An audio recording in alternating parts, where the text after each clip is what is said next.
6 বছর বয়সী শিশু জাবির ইব্রাহিম শেখ হাসিনা পালিয়ে গেছে এই খবর শুনে আর ঘরে থাকতে পারেনি। চোখে মুখে নতুন বাংলাদেশের স্বপ্ন আর বুক ভরা সাহস নিয়ে আনন্দ মিছিলে যোগ দেয়। উত্তরা এপিবিএন সদর দপ্তরের কাছেই একটি ওভারব্রিজে ভাই আব্দুল্লাহর সাথে বিজয় উদযাপন করছিল। ভাইয়ের সাথে এটাই ছিল জাবিরের শেষ ভিডিও, যা আজ স্মৃতির ফ্রেমে বন্দী। বিজয়ের আনন্দে মেতে থাকা ফুটফুটে এই জাবির হয়তো ভাবতেও পারেনি তার জন্য অপেক্ষা করছে মৃত্যুদূত। 5 আগস্ট 2024 বিকেল 4টা, উত্তরা এপিবিএন সদর দপ্তরের উত্তর গেট থেকে ছোড়া গলিতে প্রাণ প্রদীপ নিভে যায় শিশু জাবিরের, যে ফুল ফোটার আগেই নিঃশেষ করে দিল শেখ হাসিনার রেখে যাওয়া সেই পুলিশ। উত্তরা 4 নম্বর সেক্টরের ঠিক এই জায়গাটিতে জাবির গুলিবিদ্ধ হয়। সে এসেছিল বাবা মা এবং ভাইয়ের সাথে আন্দোলন দেখতে। জাবিরের স্বপ্ন ছিল বিজয় উল্লাস দেখে তবেই সে বাড়িতে ফিরবে। জাবিরের বাসা রাজধানীর দক্ষিণখান থানার পশ্চিম মোল্লারটেকে।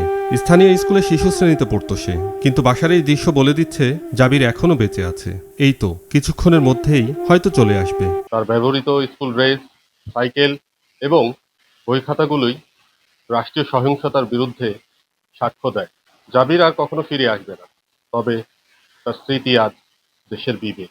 এখনো ছড়িয়ে ছিটিয়ে আছে জাবিরের বই খাতা, অলস পড়ে আছে তার সাইকেলটি, দেওয়ালে টানানো আছে বিজয় চিহ্নিত জাবিরের হাসিমাখা ছবি। 4 নম্বর ওই ইয়ের সামনে, ব্যাটালিনের সামনে, ওই ভিতর থেকে গুলিটা এসে এপিবিএনের গেটের থেকে গুলিটা এসে আমার বাচ্চার গায়ে লেগেছে। সাথে সাথে ওর পাটা রক্তে ভিজে গিয়েছে।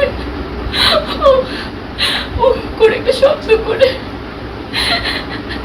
আমি ঘুরে তাকিয়ে দেখি ওর পাটা রক্তে ভিজে গেল। ওর বাবা একটু হাঁটতে চেষ্টা করলো, আর হাঁটতে পারছিল না, কোলে নিয়ে।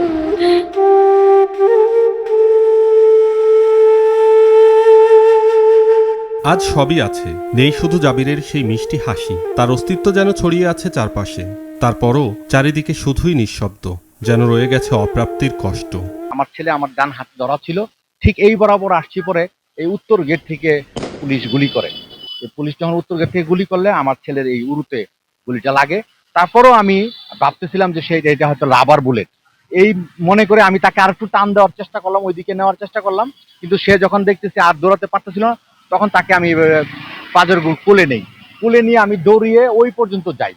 বাবা কবির হোসেন বেসরকারি চাকরি করেন। 5 আগস্ট দুপুরে জাবির, তার বাবা মা, 13 বছর বয়সী বড় ভাই আব্দুল্লাহ এবং বোন জুমাইনা কবির নেহা সকাল থেকে বিজয় মিছিলে অংশ নেয়। লং মার্চে উত্তরা হাউস বিল্ডিং পর্যন্ত যায়। এরপরই খবর আসে শেখ হাসিনার দেশত্যাগের। বিকেল থেকে শুরু হয় বিজয় মিছিল, যে মিছিল থেকে ফিরে আসে জাবিরের নিথর দেহ। শহীদ এবং এই যারা আহত হয়েছে, যারা পঙ্গুত্ব বরণ করেছে, তারা এই দেশের সার্বভৌমত্ব রক্ষা করেছে। সুতরাং তাদেরকে এই সরকারই তাদেরকে যথেষ্ট মূল্যায়ন করবে, এবং আমি চাই বিচার খুব দ্রুত গতিতে হোক। এরই মধ্যে পেরিয়ে গেছে 1 বছর। আজমপুর কিংবা এপিবিএন এলাকায় নেই কোনো স্মৃতিফলক, নেই কোনো স্বীকৃতি, শুধু রয়ে গেছে এক মায়ের কান্না আর ভাই বোনের নিঃশব্দ অভিমান। জাবিরের সাথে আমার একটা স্মৃতি আছে।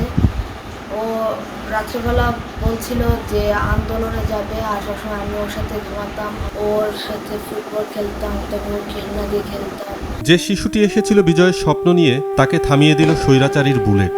তবে প্রশ্ন রয়ে গেছে, রাষ্ট্র কি জানে তার গুলিতে কে মরেছে, আর মৃত্যু যন্ত্রণাকে সঙ্গী করে কারাই বা বেঁচে আছে? তন্ময় উদ্দৌলা, বৈশাখী সংবাদ।